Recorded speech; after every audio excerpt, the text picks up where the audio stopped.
নিতাই গৌরী সীতানাথ প্রেমানন্দে একবার হরি হরি বল। নিতাই গৌরী সীতানাথ প্রেমানন্দে একবার হরি হরি বল। নিতাই গৌরী সীতানাথ প্রেমানন্দে একবার হরি হরি বল। সমবেত ভক্তবৃন্দের চরণে আমার কোটি কোটি দণ্ডবত প্রণিপাত। আজ এসেছি নারায়ণের মন্দিরে ভক্তের প্রয়াণ তিথিতে।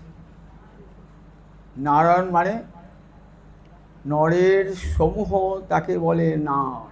পৃথিবীতে অনন্তকোটি ব্রহ্মাণ্ডে যত জীব নিচয় আছেন সবাইকে বলে নার। এই নারের আশ্রয় যিনি, অয়ন মানে আশ্রয়, ব্রহ্মাণ্ডের সমস্ত জীবের আশ্রয় যিনি, তিনি হলেন নারায়ণ। গোবিন্দের একটি নাম হলো নারায়ণ। আবার সমস্ত জীবের হৃদয় যার আশ্রয়স্থল, তাকেও বলে নারায়ণ। প্রতিটি জীবের হৃদয়ে রয়েছেন বলে গোবিন্দের একটি নাম হলো নারায়ণ। এসেছি এক ভক্তের প্রয়াণ তিথিতে। শাস্ত্রে বলেছে শরীরং ক্ষণবিধ্বংসী কল্পান্ত স্থায়ীন মুনা। শরীরটা আজ আছে, কাল আর থাকবে না। শরীরটা শত চেষ্টা করলেও কেউ ধরে রাখতে পারে না। পঞ্চভূতে গড়া দেহ তো একদিন না একদিন তার বিনাশ হবেই। শতবৎসর বাড়ি অদ্যবা অব্দ শতান্তে। বসুদেব বলছেন কংসকে, অদ্যবা অব্দ শতান্তে মৃত্যু ওই প্রাণীনাং ধ্রুবম। জীবের মৃত্যু হবেই হবে, কিন্তু কি থেকে যায়? বলেন গুণগুলি সব থেকে যায়। যা যা ভালো কাজ করবেন না সব থেকে যাবে। আপনি যখন পৃথিবীতে এসেছিলেন তখন আপনি কাঁদতে কাঁদতে এসেছিলেন, মাতৃগর্ভ থেকে জন্মগ্রহণ করে কেঁদেছিলেন। আর যখন যাবেন যেন হাসতে যান, পৃথিবীর সবাই যেন আপনার জন্য কাঁদে। এমন কাজ করে যাবেন যাতে সবাই যেন ভালোবাসে। আজ এমন এক ভক্তের প্রাণ তিথিতে এসেছি যার এই গুণগুলি আমরা এখনো ভুলতে পারি না। এমন হরিভক্তি পরায়ণা ছিলেন আমার যমুনা দিদি। তারই প্রয়াণ তিথিতে এসেছি। ভক্তের গৃহে, নারায়ণের মন্দিরে ভক্তের প্রয়াণ তিথিতে এসেছি। তাই ভক্তের মহিমা কিঞ্চিত আপনাদের আস্বাদন করাব। গোবিন্দ দুর্বাসা ঋষিকে বলছেন, অহং ভক্ত পরাধীন ঝ স্বতন্ত্র ইব দ্বিজ সাধুবি গ্রস্ত হৃদয় ভক্তই ভক্ত জনপ্রিয়। দুর্বাসা তো তপস্বী, কত বড় তপস্বী! তার চোখ দিয়ে আগুন বার হতো, অভিশাপে মানুষ পুড়ে ছাই হয়ে যেত। এত শক্তি! নিজের স্ত্রীকেই নয়নের অগ্নিতে পুড়িয়ে মেরেছিলেন। স্ত্রীর নাম ছিল কন্দলী, অর্বি ঋষির কন্যা। যখন বিবাহ হন, ঋষি কন্যা সম্প্রদান করে বলছে যে, বাবা আমার মেয়ে একটু মুখরা, তাকে একটু মানিয়ে জুনিয়ে নিও। বলেন ঠিক আছে, 100টা অপরাধ ক্ষমা করব। 100 অপরাধ হয়ে গেলে আর ক্ষমা করব না। বিয়ে করে শ্বশুর বাড়িতে পা দিয়েই 3 দিনেই 100 পার হয়ে গেল। দুর্বাসার চোখ ঠিকরে আগুন বেরোল, কন্দলী পত্নী মৃত্যু হয়ে গেল, দগ্ধ হয়ে পুড়ে মরে গেল। পিতার সংবাদ শুনেছেন, শুনে ছুটতে এসেছে, বলছে আমার মেয়ে যদি অপরাধ করে থাকে তাহলে আমার বাড়িতে দিয়ে এলে না কেন, তাকে পুড়িয়ে মারলে কেন? বললে আমি তো বিবাহের দিনেই বলেছিলাম যে শত অপরাধ অতিক্রান্ত হলে আর ক্ষমা করব না, আমি আমার কথা রেখেছি। বললেন তোমার এত অহংকার, এত তেজ, বিনষ্ট হবে কৃষ্ণের কাছে, কৃষ্ণ ভক্তের কাছে। ভগবান দেখিয়েছিলেন যে তপস্বী বড় না ভক্ত বড়, তপস্বী বড় না ভক্ত বড়, তপস্যার শক্তি বড়, জ্ঞানের শক্তি বড় না যোগের শক্তি বড়, না ভক্তির শক্তি বড়। এই জন্যই ভাগবত এত জনপ্রিয়। দুর্বাসা ঋষি মহারাজ অম্বরীশকে পুড়িয়ে মারতে চেয়েছিলেন। ভাবছেন আমার অভিশাপটা বোধহয় সব জায়গাতেই কার্যকর হবে, কিন্তু জানেন না তার অভিশাপের ক্ষমতার সীমা কতটুকু। কৃষ্ণ ভক্তের কাছে তার কোনো ক্ষমতাই টিকবে না। তাই চেয়েছিলেন মহারাজ অম্বরীশ পরম কৃষ্ণ ভক্ত, তাকে পুড়িয়ে মারতে। সামান্য একটু ত্রুটি, দ্বাদশীর পারণটা নিয়ম অনুযায়ী করতে হয়। শাস্ত্রে লেখা আছে 8টা 20-র মধ্যে পারণ করবে। যিনি একাদশী ব্রত পালন করেন, 8টা 20-র মধ্যে যদি না করেন তাহলে ব্রতটা আপনার বিনষ্ট হয়ে গেল। এত কষ্ট করে ব্রত করলে, তা ব্রত করে কি করবেন? সমস্ত ভোজন করাবেন, ব্রাহ্মণ বৈষ্ণব অতিথি অভ্যাগত যমুনার তীরে গোবিন্দের সেবা করেছেন, সেই ভোগ লাগিয়েছেন, সেই ভোগ দেবেন। দুর্বাসা এসেছেন, দুর্বাসাকে অতিথি রূপে স্বীকার করলেন, বলে আমি যমুনায় স্নান করে আসি। কিন্তু দুর্বাসার আর আসার সময় হচ্ছে না, সময় অতিক্রান্ত। তখন ঋষিদের অনুমতি নিয়ে, বৈষ্ণবগণের অনুমতি নিয়ে গোবিন্দের চরণামৃত পান করে দ্বাদশীর পালন করছেন, ব্রত ভঙ্গ করছেন। নিজের ইচ্ছায় করেন নাই, বৈষ্ণবেরা, ঋষিরা, বেদজ্ঞ ব্রাহ্মণেরা বলেছেন তাই। তার জন্যে কত ক্রোধ।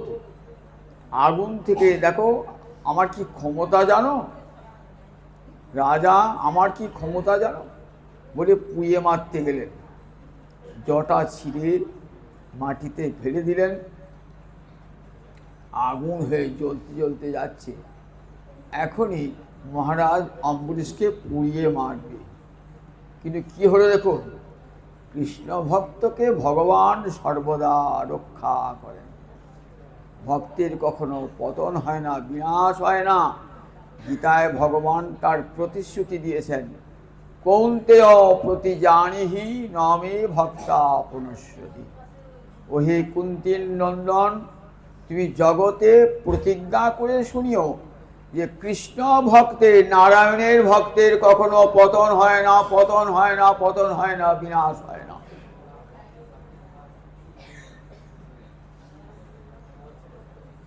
উপর কি হলেন? ভক্ত রক্ষা সুদর্শন চক্র এসেছেন। সেই সুদর্শন চক্র পশ্চাৎ ধাবিত দুর্বাসা সেই আগুনে পুড়ে মরবে, এত দগ্ধ হচ্ছে। তখন এসে কার কাছে ক্ষমা চাইলেন? ব্রহ্মার কাছে হলো না, শিবের কাছে হলো না, দশদিকপালের কাছে হলো না, স্বয়ং গোবিন্দের কাছে গেলেন। গোবিন্দ বলে আমিও ক্ষমা করতে পারবো না, আমার ভক্তের কাছে অপরাধ করেছো, ভক্তের কাছে ক্ষমা চাইতে হবে। তখন ভক্তের কাছে যখন ক্ষমা চায়, গোবিন্দের কাছে যখন ক্ষমা চাইতে গেছেন না, তখন গোবিন্দের কথা নিয়ে বলেছেন, অহং ভক্ত পরাধীন ঝ স্বতন্ত্র ইবদিজ। আমি জগতের সবাই তো স্বাধীন, সবাই স্বাধীন, সবাই পরাধীন, আমরা কেউ স্বাধীন নই জগতে।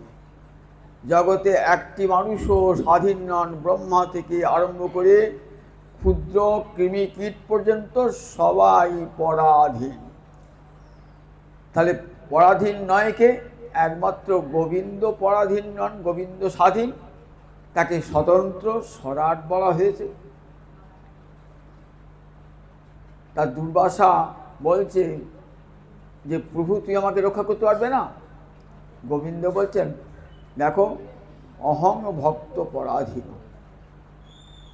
আমিও স্বাধীন নই, আমি আমার ভক্তের ভালোবাসার অধীন। ভক্তামাং বশে কুর্বন্তি সৎ স্ত্রিয় সৎ পতিং যথা। ভক্ত আমাকে বশীভূত করে নিয়েছে।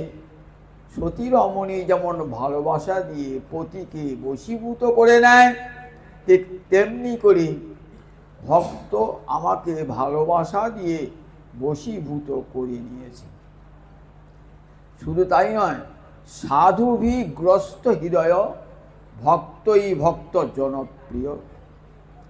ভক্তই সাধু, ভক্ত সাধুগণের দ্বারা আমার হৃদয়টা গ্রস্ত, মানে গ্রাস করা। রাহু যেমন চন্দ্রকে গ্রাস করে, আর চন্দ্রের স্বাধীনতা থাকে না। কেন থাকে না? চন্দ্র আলো দিতে পারে। রাহু যখন গ্রাস করে চন্দ্রকে, চন্দ্রর আলো দেওয়ার ক্ষমতা থাকলেও সে আলো দান করতে পারে না। রাহু তার ছায়া দিয়ে ঢেকে রেখেছে চন্দ্রের কিরণকে। বলেন ঠিক তেমনি ভক্ত কি করেছে? আমার হৃদয়টা গ্রাস করে রেখে দিয়েছে, আক্রমণ করেছে আমার হৃদয়কে। সারা হৃদয় জুড়ে আমার ভক্ত রয়েছে। তাহলে দেখুন, ভক্ত থাকেন কোথায়? ভক্ত থাকেন কোথায়? ভক্ত থাকেন যোগীর হৃদয়ে, জ্ঞানীর হৃদয়ে, তপস্বীর হৃদয়ে। বললেন না। বৈকুণ্ঠে? না। নাহং তিষ্ঠামি বৈকুণ্ঠে যোগিনাং হৃদয়ে নচ মদ্ভক্তা যত্র গায়ন্তি তত্র তিষ্ঠামি নারদ। নারদ বললেন প্রভু, নারদকে যখন জিজ্ঞাসা করলেন তুমি মুক্তি নেবে, নারদ বললেন না প্রভু, কী করে মুক্তি নেব? তুমি তো বৈকুণ্ঠও থাকো না, যে বৈকুণ্ঠ তোমার সেবা পাবো তাও থাকবো না। নারদ তখন বলেছিলেন দেখো, আমি বৈকুণ্ঠে থাকি না, আমি যোগীর হৃদয়ে থাকি না, আমার ভক্ত যেখানে আমার গুণকীর্তন করছেন সেইখানে আমি থাকি। তাহলে ভক্ত থাকেন, ভগবান থাকেন কোথায়? ভক্তের হৃদয়ে। ভক্তের হৃদয়ে কৃষ্ণের সতত বিশ্রাম। মানুষ সবসময় বিশ্রাম চায় এমন জায়গায় যেন কেউ এসে আমাকে বিরক্ত না করে। যখন মানুষের ঘুমাবার সময় হয় তখন কেউ যেন আমার কাছে না আসে, মনে হয় তো ভগবান এমনই সব অনন্ত করে ব্রহ্মাণ্ডের জীব। ভগবানকে এটা দাও সেটা দাও, আমার ছেলে নাই ছেড়ে দাও, আমার টাকা নাই টাকা দাও, কত আমার রোগ হয়েছে রোগ সারিয়ে দাও, কত প্রার্থনা কত মানত করছে। সবারই কথা শুনতে শুনতে ভগবান ঝালাপালা। একদিনও বিশ্রাম পাবো না, এক মুহূর্ত বিশ্রাম পাবো না। কোথায় গেলে আর লোকে কেউ বিরক্ত করবে না এমন জায়গায়? কোথায় না ভক্তের হৃদয়ে। সেখানে আর কেউ যেতে পারবে না, ভগবান ছাড়া কেউ থাকতে পারবে না। ভক্তের হৃদয়ে গিয়ে ভগবান বিশ্রাম গ্রহণ করেন। ভক্ত তো চাইতে পারে, বলে না আমার ভক্ত কিছুই চায় না, ভক্তিও চায় না মুক্তিও চায় না। আমার ভক্ত সে উপরন্তু সব ভালোবাসা আমাকে উজাড় করে দেয়, আমার কাছে কিছুই চায় না। ব্রহ্মাদি দেবগণ ভগবানকে স্তব করছেন কংসের কারাগারে। কারাগারে স্তব করে কি বলছেন? তথা নতে মাধব তাবকা ভ্রস্যন্তি কশ্চিৎ তৈ মার্গাত তৈ বদ্ধ সহিতা। তাবকা মানে তোমার যারা নিজের জন। কারা তাবকা হয়? যারা বলে আমি তোমারই প্রভু, অহং তবাস্মি। কে বলতে পারে? একমাত্র ভক্ত ছাড়া কেউ বলতে পারে না যে আমি তোমারই। একমাত্র ভক্ত বলে আমি কারু নই, আমি স্ত্রীর নই, আমি পুত্রের নই, আমি সংসারে কোনো সুহৃদজনের নই, আমি একমাত্র তোমারই। একই বলে শরণাগতি। অহং তবাস্মি, একমাত্র আমি তোমার হলাম। যখন এমনি করে ভক্ত ভগবানের চরণে আত্মনিবেদন করে, তখন ভক্ত কি বলেন? বলছেন দেখো আমার একটা প্রতিজ্ঞাই আছে। কি প্রতিজ্ঞা আছে তোমার? তা বলে সকৃদ এব প্রপন্নজ তবাস্মিতি চ যাচতি অভয়ং সর্বদা তস্मै দদাম্যে তৎব্রতম মম। সকৃদ মানে সংস্কৃতে একবার, সকৃদ দেব একবারই যদি কেউ বলে, প্রপন্ন আমার চরণে শরণাগত হয়ে বলে, তবাস্মি তব অস্মি আমি তোমার হলাম, অসি মানে হই, আমি তোমার হই, এটা যদি একবার বলে, কৃষ্ণ তোমার হই যদি বলে একবার, ভববন্ধ হইতে কৃষ্ণ তারে করেন পাঠ। একবার যদি বলেন হে গোবিন্দ আমি তোমারই, হে নারায়ণ আমি তোমারই, তাহলে গোবিন্দ কি বলছেন? গোবিন্দ বলছেন অভয়ং সর্বদা তস্मै, আমি তাকে সর্বদা অভয় দান করি। এটা আমার ব্রত। ব্রত করলে সেই ব্রতটা রক্ষা করতে হয় নিয়ম এবং নিষ্ঠার সহকারে।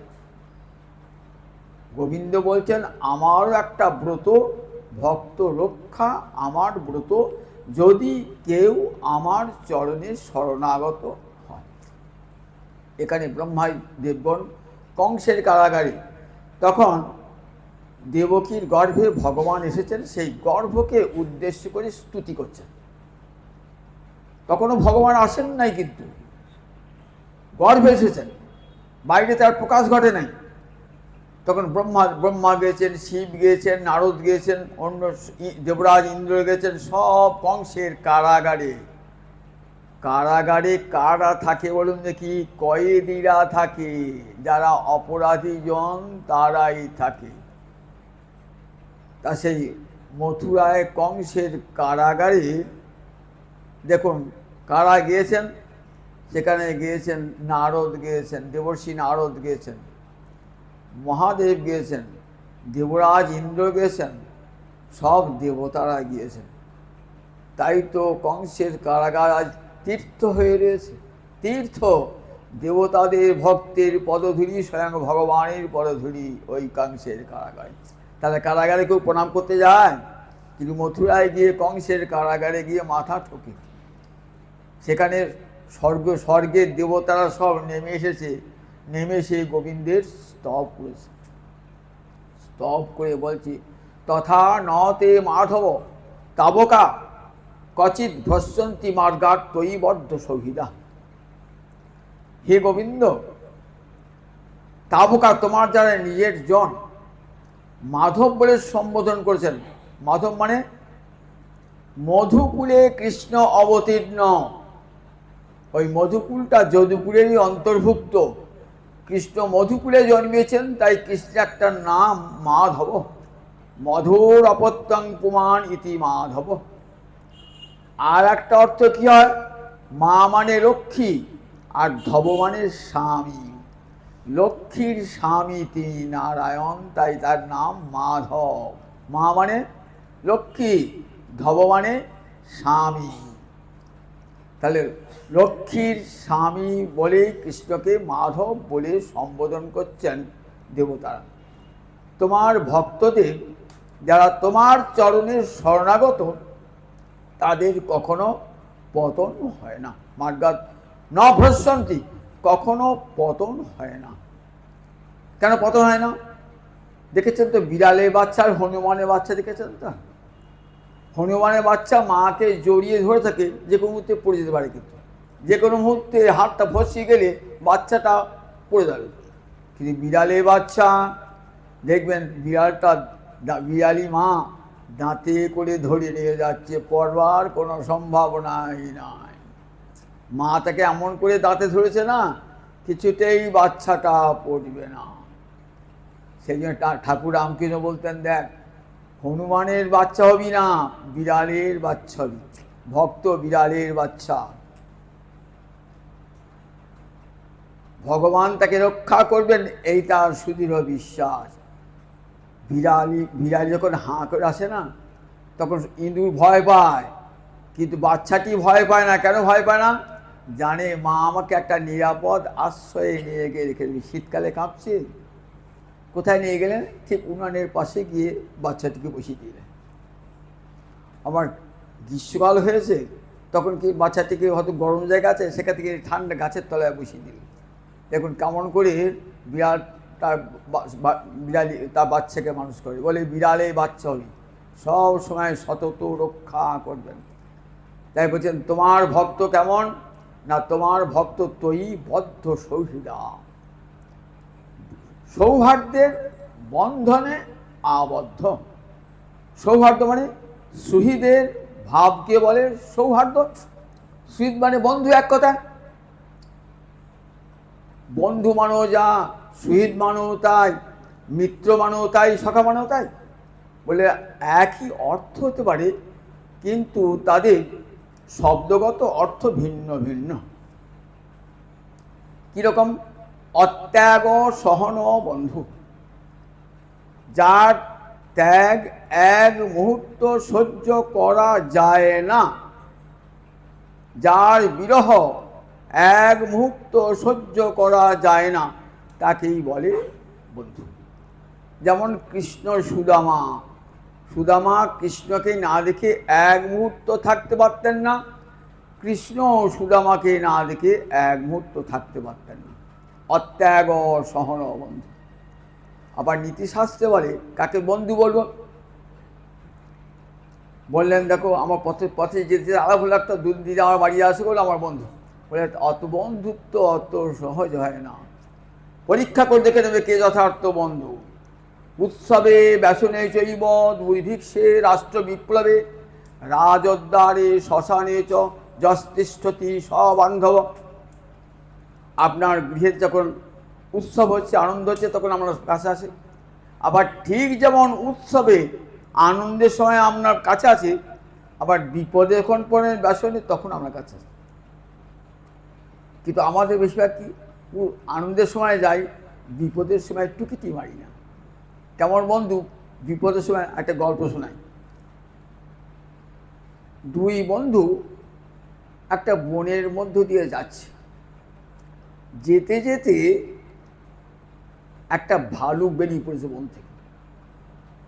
ভালুক তো মানুষ দেখলে খেয়ে ফেলবে, তখন একটা বন্ধু গাছে উঠতে পারত,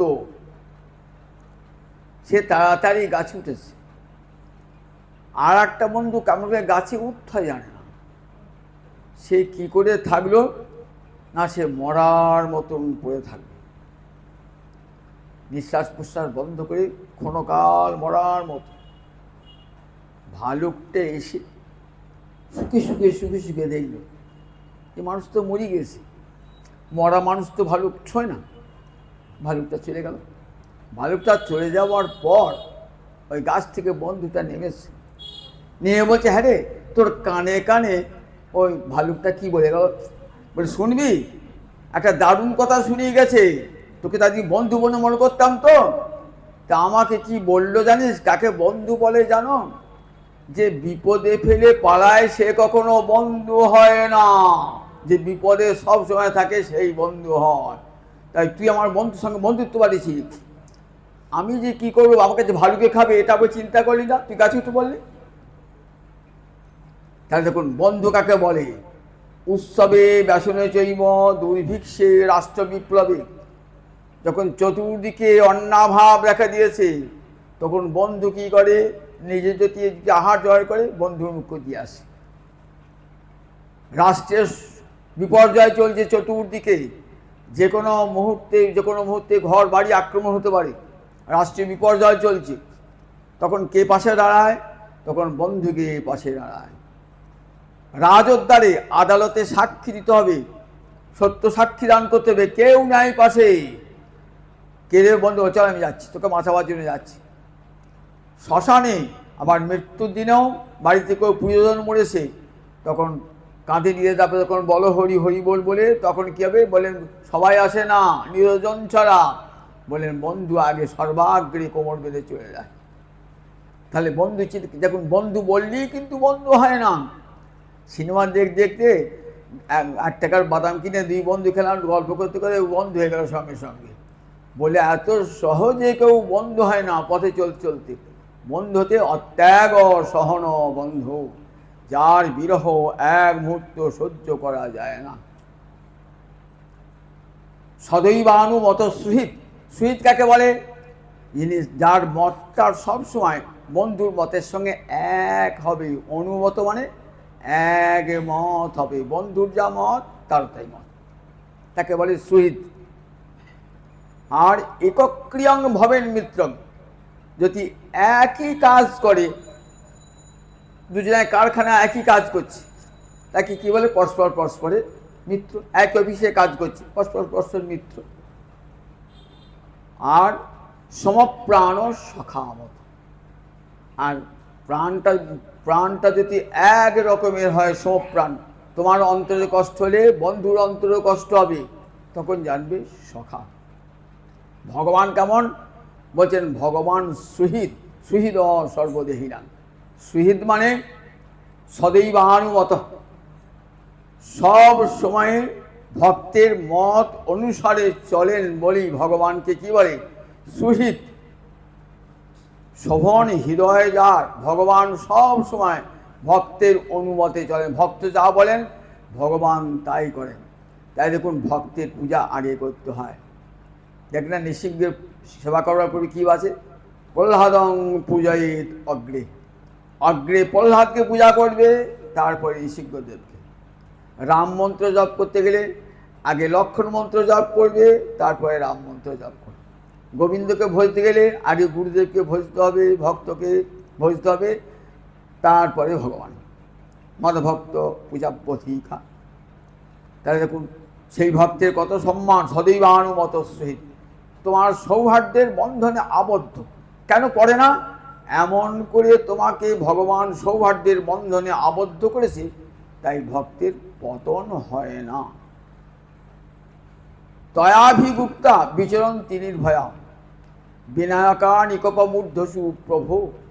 দেবতারা বলছেন, হে প্রভু, তয়াভিগুপ্তা, কেন তারা পড়ে না, তাদের পতন হয় না, বিনাশ হয় না? তোমার দ্বারা সর্বতোভাবে রক্ষিত। সর্বতোভাবে প্রহ্লাদকে ভগবান দেখুন কতভাবে রক্ষা করে রেখেছে। প্রহ্লাদের উপর অত্যাচার তো কম হয় না। নিজের পিতাই কত অত্যাচার করেছে। জগতে কোনো পিতা কোনো সন্তানের উপর এত অত্যাচার করে? অত্যাচারই করে না, বরং পুত্রই করে পিতার উপর অত্যাচার। কিন্তু ভাগবতে দেখলাম পিতা অত্যাচার করছে পুত্রের উপরে। পুত্র তো নিরপরাধ, তার তো কোনো দোষ নাই। সে কি করে? সে বিষ্ণু ভজন করে, বিষ্ণু স্মরণ করে।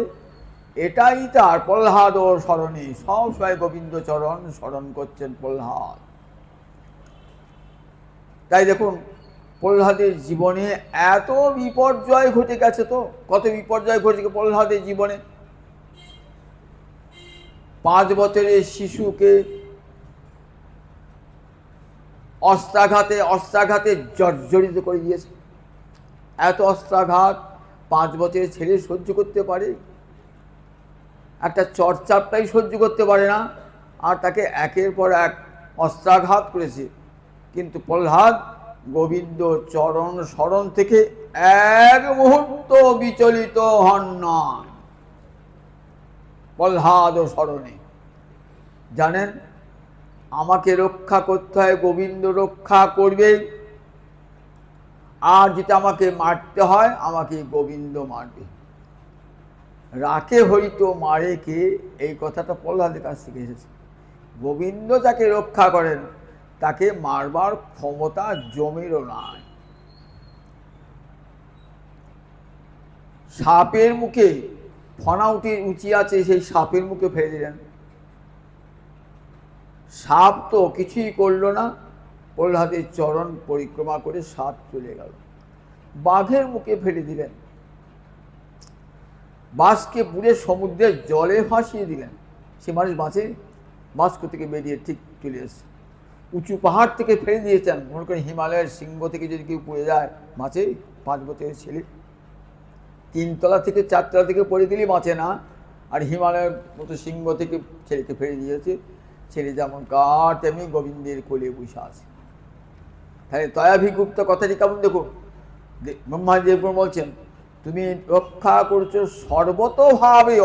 অভিজ্ঞতা মানে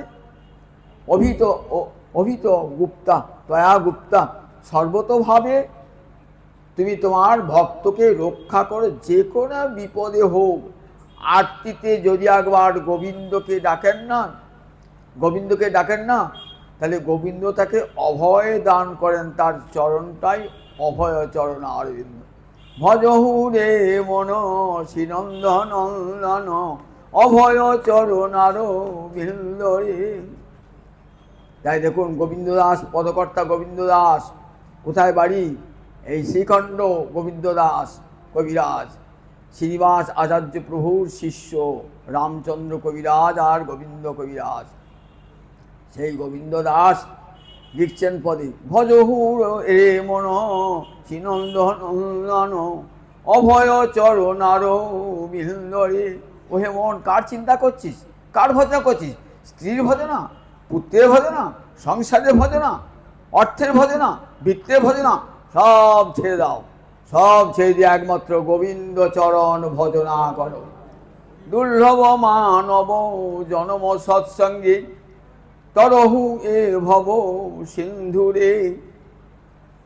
কত কষ্টে মানব জন্ম পেয়েছে, সুদুর্লভ মানব জন্ম পেয়েছে 84 লক্ষ জনি ভ্রমণের পর।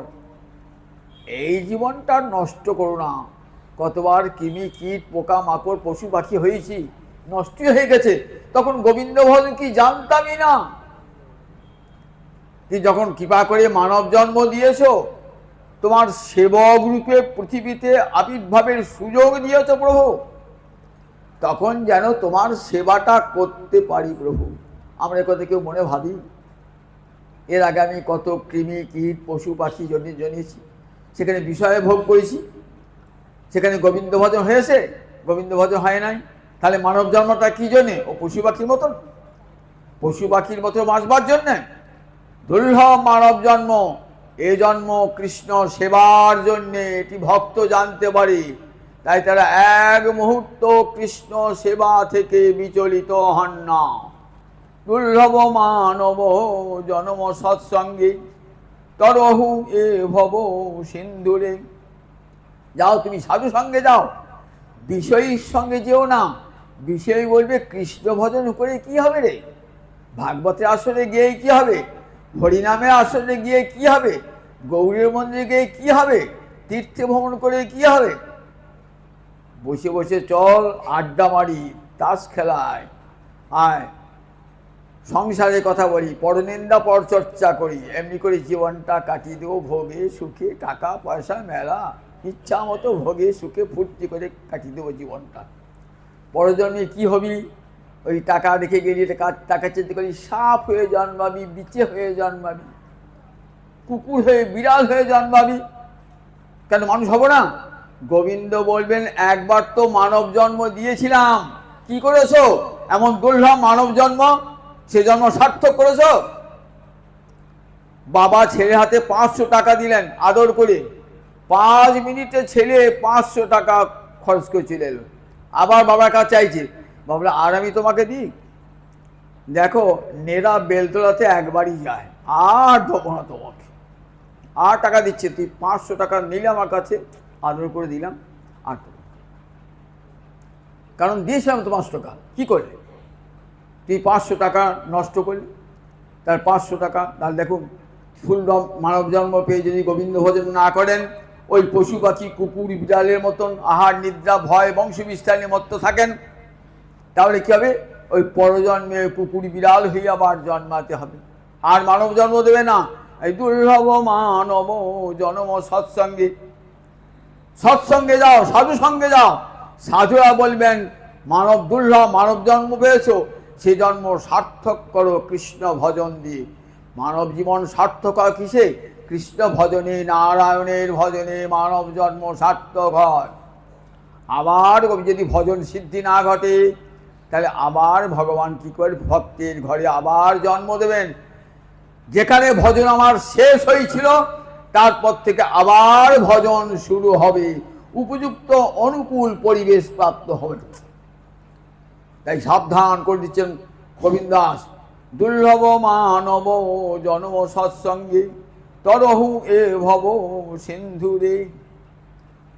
শীত আতপ বাত বলিখন এদিন যামিনী জাগিরে। পয়সা বার করেছি ছেলে মেয়ে ভরণ পোষণ করবার জন্যে। শীত মানি নাই, রোদ মানি নাই, বর্ষা মানি নাই, শীত আত বাত বলিখন কোনো কিছুই মানি নাই। কি করেছি? শুধু স্ত্রী পুত্রের সেবার জন্যে এদিনও যামিনী জাগিরে। কখনো দিনে পরিশ্রম করেছি, কখনো রাত্রে পরিশ্রম করেছি, রাত দিন জেগে সংসারের ভরণ পোষণ করেছি। কি হলো? এই যে পরিশ্রম করলাম, বললেন বিফলে সে বিনু কৃপণ দুরজন চপল সুখ লব লাগিরে। আপনি স্ত্রীকে তুষ্ট করবার জন্য, পুত্রকে তুষ্ট করবার, সংসারকে তুষ্ট করবার জন্য রাত দিন জেগে খেটে পরিশ্রম করলাম, ফল সব ব্যর্থ, সব গঙ্গা মায়ের নামে চলে গেল ফল, একটা ফল পেলাম না। বিফলে সে বিনু কৃপণ দুর্জন, তার কৃপার পাত্র দুর্জন, তাদের সঙ্গ করো না। কর্তব্য কর্ম করো, কিন্তু মনটা গোবিন্দ চরণে। যেখানেই থাকো সংসারে কর্তব্য অবশ্যই করবে, সংসারে স্ত্রী পুত্র সবাইকে ভালোবাসবে, কিন্তু মূল ভালোবাসাটি গোবিন্দকে অর্পণ করবে, মনটা গোবিন্দে অর্পণ করতে হবে। একটা নববধূ যখন গৃহে আসে তখন মা তাকে কি বলে? সংসারে যাচ্ছ বধূ হয়ে, সংসারে যারা পরিজন চাকর চাকরানি তাদেরকে সঙ্গে ভালো ব্যবহার করবে, অহংকারে গর্বে গর্বিত হবে না। তোমার যারা স্বামী শ্বশুর আছেন শাশুড়ি আছেন মায়ের মতন সেবা করবে, দেওরকে ভাইয়ের মতন চোখে দেখবে, কিন্তু মনটি রেখে দেবে স্বামীকে। ঠিক তেমনি দেখবেন ভগবান ভক্ত কি করেন? সংসারে সব কর্ম করছেন কিন্তু মন গোবিন্দ চরণ আরবিন্দে লগ্ন হয়ে রয়েছে। প্রহ্লাদ স্মরণ, তাই সবসময় প্রহ্লাদের মনটা গোবিন্দ চরণে। তাই বলতে এই যদি বলেন এখন কি করবো, এখন যৌবন বয়স, এ বয়সে আর ভজন করে কি হবে? এই বুড়ো বয়সে চাকরি থেকে অবসর প্রাপ্ত হব, চুল পেকে যাবে, তখন গিয়ে গৌরাঙ্গ মন্দিরে বসে বসে হরিকথা শুনবো। আচ্ছা, তখন পর তুমি যে বাঁচবে এমন নিশ্চয়তা আছে? যে কোনো মুহূর্তে মৃত্যু হতে পারে। নিঃশ্বাস নেই বিশ্বাস কদারুদ্ধ ভবিষ্যতে। আর যদি বেঁচেই থাকি, ওই জীবনটা তো কেমন জীবন না? উচ্ছিষ্ট জীবন। ভোগের শেষে যে জীবনটা থাকলো, খাওয়ার পর যে থাকে কী বলে? উচ্ছিষ্ট। ভোগ করার পর যে জীবনটা থাকলো উচ্ছিষ্ট, সেই উচ্ছিষ্ট দেহে ভজন হবে? সেই উচ্ছিষ্ট ভজন হয় কি? হয় না। কেন হবে না? দেখবে কান কালা হয়ে গেছে, গোবিন্দ বলছে আমার কথা শুনিস যাই তো, এই না কান কালা করে দিলাম, আর তোকে কারো কথা শুনতে হবে না। চোখ দিয়ে আমাকে দেখিস যাই তো, চোখে ছানি ফেলে দিলাম, চোখে ছানি, চোখ দুটো দিয়েছিলাম গোবিন্দকে দেখবার জন্যে, সে চোখ দিয়ে গোবিন্দ দেখলি না, নরনারী রূপ দেখে দেখে বেড়ালি। দেখ ওই চোখটা যাক, ওই চোখটা পড়ুক তার মুন্ডে বাজ। যে নয়ন কৃষ্ণ বদন দর্শন করে না, ও চোখ থেকে কী হবে? ছানি পড়ুক কেন? ও চোখে কী কাজ কি? কান দুটো কালা করে দিলেন, পাটা চলতে পারছি না, পরবশ হয়ে গেছি, যদি বলে একবার গৌরবাড়ি যাবো, আমাকে ধরে ধরে নিয়ে চলো, ভাট শুনতে যাবো, ধরে ধরে নিয়ে চলো, যদি নাতি নিয়ে আসে তাই, নইলে কেউ নিয়ে আসতে, নইলে আসতে পারবো না। সেই জীবনটা রেখেছি গোবিন্দ ভজনের জন্য। কি দুর্ভাগ্য আমাদের দেখুন, সেই জীবনটা গোবিন্দ ভজন করবার জন্যে। এমন সুন্দর যে যৌবন, গোবিন্দ সেবার সর্বোৎকৃষ্ট সময়। গোবিন্দকে ভোগে লাগাতে হয় কি? গোবিন্দকে ওই তো বাতাসা আর পচা কলা, ভক্ত উৎকৃষ্ট বস্তু ভগবানকে লাগায়, তেমনি জীবনের উৎকৃষ্ট সময় গোবিন্দকেই অর্পণ করতে হয়। কোনটা উৎকৃষ্ট সময়, কোনটা সুবর্ণ সময়? যৌবন হলো উৎকৃষ্ট সময়। এই সময়টাই ভগবানকে অর্পণ করতে হয়। এই সময়টা ভগবানকে দেহ মন প্রাণ গোবিন্দ তোমারই কৃপায় দুর্লভ মানব জন্ম লাভ করেছি, তুমি তো আসল পতি, তোমার সেবাই তো আমার একমাত্র কর্তব্য। পতিকে সেবা করি কেন? পতির মধ্যে নারায়ণ আছে বলে। নারায়ণ যিনি চলে যান আর তো পতির সেবা হয় না। তাই বললেন, দেখো নারায়ণ তুমি তো জগৎপতি, তুমি তো আমার আসল পতি তুমি। তাই তাকেই পতি, তুমি পতি, তুমি পুত্র, তুমি মাতা, তমেব মাতা চ তবেব পিতা চ, তুমি মাতা তুমি পিতা, তুমি সখা তুমি বন্ধু, তুমি সব, তবেব সর্বং মম দেব দেব, তুমি আমার সব। এই জ্ঞানে ভক্ত ভগবানকে সর্বস্ব বিসর্জন দেন, ভক্ত ভগবানের চরণে। এই প্রহ্লাদ বলে, আমি তাকে আমার যে ভক্ত এমনি করে তার নিজের দেহ মন প্রাণ আমার চরণে অর্পণ করেন, আমি তাকে সর্বতোভাবে রক্ষা করি। দেবতারা বলছেন তুমি তাকে সর্বতোভাবে রক্ষা কর। হনুমান লঙ্কায় প্রবেশ করেছেন, তো রাবণ কি করেছেন? হনুমানকে ব্রহ্মাস্ত্র দিয়ে বন্ধন করেছেন। ইচ্ছা করলেই ব্রহ্মাস্ত্র ছেদন করতে পারতেন, হনুমান করেন না কেন? রাবণকে গোটা কথা শুনিয়ে যাব বলে। রাবণের সঙ্গে সাক্ষাৎ হয় না তো। রাবণকে বলবো, তুমি যে সীতাকে এনেছো না, সেই সীতা তোমাদের বংশকে ধ্বংস করবে। যদি বাঁচতে ইচ্ছা হয় সপরিবারে সবংশে, এখনই সীতাকে মুক্ত করে দাও। জ্বলন্ত আগুন সীতা, পুড়ে মরবে এক মুহূর্তে।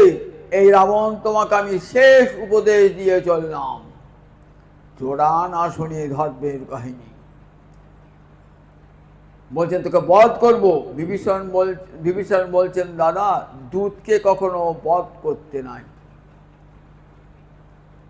লেজে আগুন ধরিয়ে দিলেন, লেজে আগুন ধরিয়ে দিলেন। দেখুন লেজে আগুন ধরে কিছু, দেখুন লেজে আগুন ধরে কে গোটা দেহটা পুড়ে যাবে, কিন্তু পুড়ল। লেজে যে আগুন লাগলো তার এতটুকু চিহ্নও নাই।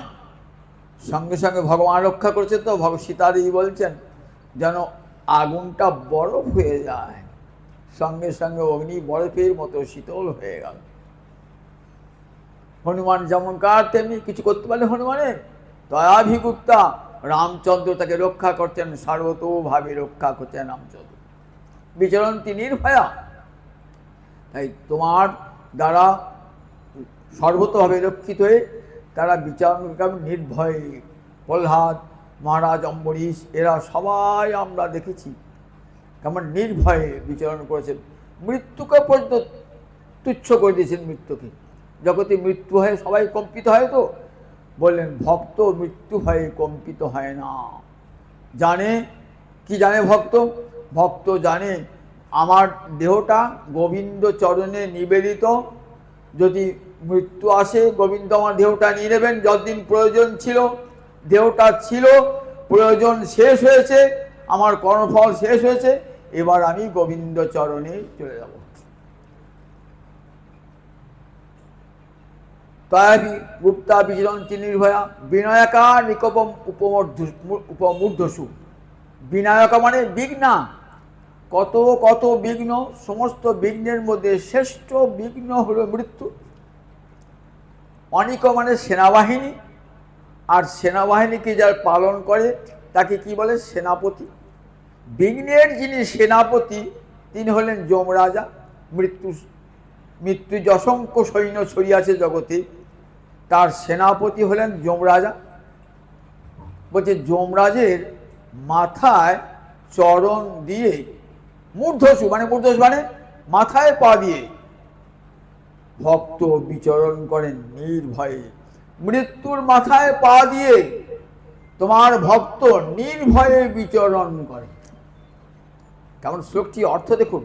সংস্কৃত শ্লোক বড় কঠিন, কিন্তু ভেঙে ভেঙে পড়লে পরে তার কত সুন্দর রস বেরিয়ে আসে। দেখুন, আর কঠিন ইক্ষুদণ্ড তো তাকে যন্ত্রে পেষণ করুন, গড় গড় গড় গড় করে রস বেরিয়ে আসবে। তেমনি ভাগবতের সংস্কৃত শ্লোকগুলি বড় কঠিন, কিন্তু যদি তার টিকা টিপ্পণী সহযোগে তার ব্যাখ্যা করা হয়, তখন দেখবেন রস কেমন সুন্দর রস বেরিয়ে আসছে, মানে বারবার শুনি বারবার শুনি বারবার শুনি। বলছেন বিনায়কা নিকব মূর্ধসু, প্রভু, হে প্রভু। প্রভু কাকে বলে? কর্তুম, অকর্তুম, অন্যথা কর্তুম, সমর্থ। যিনি করতে পারেন, না করতে পারেন, অন্যথা করতে পারেন, তাকেই বলে প্রভু। তবে হে প্রভু কারা বলছেন? দেবতারা বলছেন। দেবতারা গোবিন্দকে, গর্ভস্থ ভগবানকে সম্বল প্রভু, তারা মৃত্যুর মাথায় পা দেয়। মৃত্যুর মাথায় পা দেয়? বলে হ্যাঁ, দেখবে তার উদাহরণ, মৃত্যুর মাথায় পা দেওয়া। ধ্রুবের যখন অন্তিমকাল, তখন একটা কালো ছায়া দেখছেন ধ্রুব। বলছে কে তুমি? বলছে আমি যমরাজা, মৃত্যুর দেবতা। কি জন্য এসেছো? তোমাকে নিতে এসেছি, নাও, নিয়ে নাও, আমি তো প্রস্তুত। বললেন তোমার এই গাটা আমি ছুটে পাচ্ছি না। কেন? তুমি যে সব সময় গোবিন্দকে স্মরণ করছো, আর তোমার অঙ্গটা গোবিন্দ স্পর্শ করছে, তো ওই দেহটা আমি আর স্পর্শ করতে পারছি না। তাহলে উপায়টা কি? বললে তুমি একবার তোমার চরণটা আমার মাথায় দাও। যমরাজা, পৃথিবীতে 12 জন বৈষ্ণব আছেন, তার মধ্যে যমরাজা একজন। 12 জন বৈষ্ণবের মধ্যে যমরাজা একজন। এদিকে ভাগবত কি বলে? দ্বাদশ মহাজন বলা হয়। কে কে? স্বয়ম্ভু, নারদ, শম্ভু, কুমার, কপিল, মনু, প্রহ্লাদ, জনক, ভীষ্ম, বলি, বইয়া, সখী বয়ম। ভালো করে শুনে রেখেছেন, পৃথিবীতে 12 জন বৈষ্ণব কারা? স্বয়ম্ভু মানে ব্রহ্মা, পরম বৈষ্ণব, গোবিন্দের নাভিদেশ থেকে যার জন্ম হয়েছে। নারদ, দেবশ্রীপাদ নারদ। শম্ভু মহাদেব, গোবিন্দের ললাট থেকে যার উৎপত্তি, গোবিন্দের অংশ যিনি, সেই মহাদেব গোবিন্দের পরম ভক্ত। স্বয়ম্ভু, নারদ, শম্ভু। কুমার, সনত কুমার, ব্রহ্মার মানসপুত্র, সড়ক, সনাতন, সনন্দন, সনত কুমার। কপিল মুনি, ভগবান কপিল রূপে অবতীর্ণ হয়েছিলেন কিন্তু ভক্তরূপে। মনু, যার থেকে মানব জাতির সৃষ্টি হয়েছে, সেই মনু। প্রহ্লাদ, জনক রাজা, ভীষ্ম, বলিরাজ, দৈত্যরাজ বলি, আর বৈয়াসুক মানে ব্যাসনন্দন সুখ, আর আমি। যমরাজ বলছে আমি, তাকেও নিজেদের উদ্গল। এই আমরা 12 জন পৃথিবীতে বৈষ্ণব ধর্ম কি, ভাগবত ধর্ম কি, আমরা এই 12 জন জানি। তা সেই যমরাজা বলছে, একটু ধ্রুব জানেন? ধ্রুব ভাবছেন ভক্ত কখনো ভক্তের মাথায় পা দেয় নাকি? তোমার মাথায় আমি পা দেবো কেমন করে? তুমি যে মহাজন, তুমি যে পরম কৃষ্ণ ভক্ত, তোমার মাথায় পা দেবো কেমন করে? তাহলে আমার মাথায় পা দিয়ে ওই রথ এনেছি না, রথে উঠো, গোবিন্দ তোমার যে রথ পাঠিয়েছে, রথে উঠো। কিছুতেই পারবো না। জগতে কোনো ভক্ত তার চরণটা কোনো ভক্তের মাথায় দিতে পারেন? বল না, তোমার চরণটা মাথায় দাও। উল্টে ভক্ত বলেন আমি তো দেবো না, তোমার চরণটাই মাথায় দাও। তাহলে কি হয়? তখন যমরা একটা বুদ্ধি করলেন, একটা নূতন বস্ত্র নিয়ে এলেন, নিয়ে এসে মাথায় দিয়েছেন। বলেন এই বস্ত্রটা একবার তুমি চরণ দিয়ে স্পর্শ করো, চরণ দিয়ে স্পর্শ করে তুমি রথে ওঠো। তাহলে দেখুন বিঘ্নের মাথায় পা দিয়ে চলে গেল ভক্ত। কোথায় চলে গেল ধ্রুব? স্বর্গলোকে নয়, ব্রহ্মলোকে নয়। কোথায় যায় কৃষ্ণ ভক্ত? কৃষ্ণ ভক্ত চলে যায় একবারে গোবিন্দের কাছে। গীতায় কি বলেছে? জানতি দেবব্রতা দেবান, যারা দেব পূজা করে কোথায় যায়? তারা বৈকুণ্ঠও যায় না, গোবিন্দের কাছেও যায় না, তারা দেবলোকে যায়, আবার ফিরে আসতে হয়, আবার ফিরে আসতে হয়। জানতি দেবব্রতা দেবান, পিতৃন জানতি পিতৃব্রতা। যারা বলে আমার পিতামাতাই ভগবান, আর কাউকে ভগবান বলে মানি না, বলেন ঠিক আছে, ভালো কথা, ভগবান পিতামাতা বটে, কি তোমাদের গতি ওই পিতৃলোক, সেখান থেকে তোমাদের আবার পতন হয়ে যাবে। ভূতানি জানতি ভূতে যা, বলে যারা ভূত প্রেত পিশাচের পূজা করে যারা, তারা কোথায় যায় না ওই পিশাচদের যে লোক, সেই পিশাচ লোকে তারা গমন করে। আর মদভক্তা জানতি মামপি, আমার ভক্ত কোথায় আসে? আমার কাছে আসে আমার ভক্ত। এখন গীতা বাক্যে ভগবান বলছেন, তারা যারা কৃষ্ণ ভজন করেন কোথায় যান? তারা স্বর্গে নয়, ব্রহ্মলোকে নয়, নরকে নয়, তারা কোথায় যান? একবারে সরাসরি গোবিন্দের কাছে চলে যান, তাদের আর ফিরে আসতে হয় না। ব্রহ্মযান মার্গে তারা চলে যান, গোবিন্দ চরণ পদ্মে পৌঁছে যান। যদি না যান তাহলে গীতা বাক্যটা মিথ্যা হয়ে যায়। কিন্তু গীতা বাক্য আর বেদ বাক্য সমান সমান। তাই গীতা বাক্যে ভগবান নিজে বলছেন, আমার ভক্ত আমার কাছে আসে। যে নারায়ণের সেবা করবে সে নারায়ণের কাছেই যাবে। নারায়ণ থাকেন বৈকুণ্ঠে গোলকে, সেখানে চলে যাবেন। আমার যমুনা দিদি কোথায় গিয়েছেন বলুন দেখি? আগে দেখুন, স্বর্গেও নয়, ব্রহ্মলোকে নয়, গোবিন্দ সেবা করছেন সারাটা জীবন ধরে। চলে গেছেন একবারে গোবিন্দ চরণ পদ্মে চলে গেছেন, গোবিন্দের চরণে চলে গেছেন, যেখান থেকে আর ফিরে আসতে হবে না। সেখান থেকেই আমাদের আশীর্বাদ করুন, আমরা যেন তার মতন ভজন করতে পারি, এবং সেই ভজন করে যেন আবার তার পদাঙ্ক অনুসরণ করে আমরা যাতে সেই বৈকুণ্ঠ গোলকে যেতে পারি, যেখানে গেলে আর ফিরে আসতে হবে না। গোবিন্দ চরণে গেলে আর ফিরে আসতে হবে না, আমরা সেই চাই। আর যেন জননী জঠরে জন্মগ্রহণ করতে না হয়। এই সুদুর্লভ মানব জন্ম ভগবানের করুণার দান। দেবতারা বলছেন, দেখো মৃত্যুকে ভয় করুন, মৃত্যু তো একদিন হবেই হবে, হোক না মৃত্যু, আমার যতদিন পরমায়ু আছে তারপরে আমাকে কেউ রক্ষা করতে হবে না। বড় বড় ডাক্তার দেখান, ইংল্যান্ডে লন্ডনে যেখানে যাবেন বড় বড় ডাক্তার দেখান, আমরা কেউ বাঁচাতে পারবেন। কোটি কোটি টাকা খরচ করুন, তাহলে অনেক পৃথিবীতে অনেক ধনী লোক আছে বেঁচে থাকতে পারতেন।